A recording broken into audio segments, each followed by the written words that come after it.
Ah, vous y connaissez en architecture? Dans ce cas, vous allez vous régaler. L'Eurométropole regorge d'œuvres architecturales. À ce propos, saviez-vous qu'une des 3 grandes villes de l'Eurométropole possède une spécificité assez hors du commun?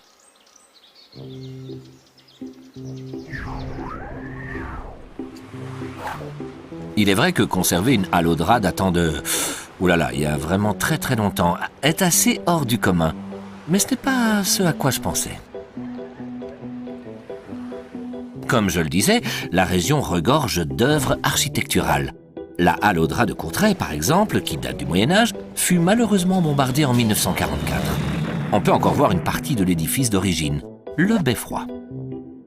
La cathédrale Notre-Dame de Tournai est, par l'alliance harmonieuse des styles roman et gothique, un des témoins les plus impressionnants de l'art médiéval occidental. Aujourd'hui, quelques longs siècles plus tard, elle est en pleine restauration, un chantier colossal.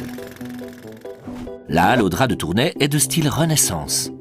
Construit un peu plus tard, le musée de l'Hospice Comtesse à Lille, qui conserve de précieux témoignages sur l'histoire de la ville, est un ancien hôpital fondé en 1237 par la comtesse Jeanne de Flandre. Le bâtiment attenant au passage évoque l'hôtel lillois de la Renaissance et se remarque par l'alternance de fenêtres étroites sans meneaux et d'autres à croisées de pierre. Sinon, à Lille toujours, il suffit de se promener un peu pour admirer la variété des styles architecturaux de la capitale des Flandres. Le palais Riour, la vieille bourse, le rang du Beauregard. Enfin, pour finir ce petit voyage dans le passé, comment ne pas évoquer le béguinage de Courtrai, qui en 1238 était une communauté autonome de religieuses qui comprenait des installations domestiques et bien sûr monastiques.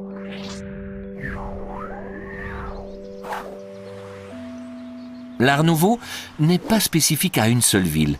C'est bien là une chose que les 3 villes ont en commun.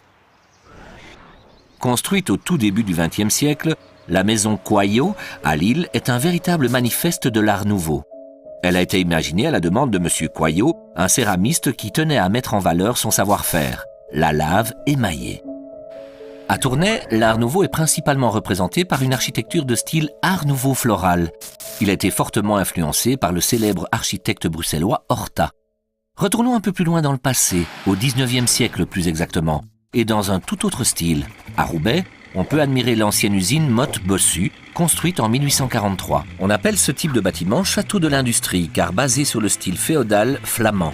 Imposant par sa longueur, 100 mètres, et par sa hauteur, 25 mètres, il est constitué d'énormes poutres de fer soutenues par des colonnes en fonte. Le tout est capable de supporter sur 5 étages le poids des machines. Aujourd'hui, on y trouve les archives nationales du monde du travail.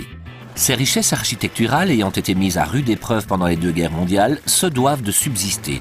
C'est pourquoi, à Ménène et à Verviers, l'architecture de la reconstruction a été mise en place. Comme on peut le comprendre, l'objectif était de reconstruire les œuvres du passé, permettant de rendre aux villes dévastées leur éclat d'antan. Alors oui, je sais que ce n'est pas ce que l'on cherche, mais vous vous trouvez sur le Grand Boulevard. Aujourd'hui, ça vous semble peut-être normal, mais lors de son inauguration en 1909, le Grand Boulevard constitue un véritable exploit. Reliant les villes de Lille, Roubaix et Tourcoing sur plus de 14 km de long et 50 mètres de large, il permet la circulation des piétons, des cyclistes, des automobiles et bien sûr du fameux tramway Mongy. Pour l'époque, ce n'est pas rien. Eh oh les amis, vous savez que vous foulez une autre spécificité de l'Eurométropole là? Les ponts de Courtrai.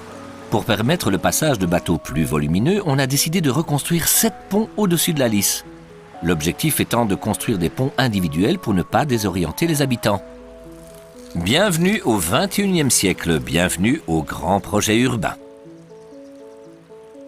En parlant de projet, saviez-vous qu'à Villeneuve d'Ascq... Oui. Ah oui. Go! Le stade Pierre-Mauroy, situé à Villeneuve d'Ascq, est un stade exceptionnel, ainsi qu'un extraordinaire espace de loisirs et de spectacles. Il a d'ores et déjà été désigné par l'UEFA pour accueillir plusieurs matchs lors du championnat d'Europe de football en 2016. Euralille, un quartier futuriste inauguré en 1994. Imaginé par de grands architectes comme Reim Koolhaas, Jean Nouvel ou encore Christian de Portzamparc, il s'articule autour de la gare TGV Lille-Europe et constitue le 3e quartier d'affaires de France. Bon, j'avoue que pour trouver la spécificité architecturale de l'Eurométropole, il fallait prendre un peu de hauteur. Vu de haut, ce qui je l'avoue est un peu compliqué pour vous, on peut voir que la grande place de Tournai est construite en forme de triangle. Hors du commun, non?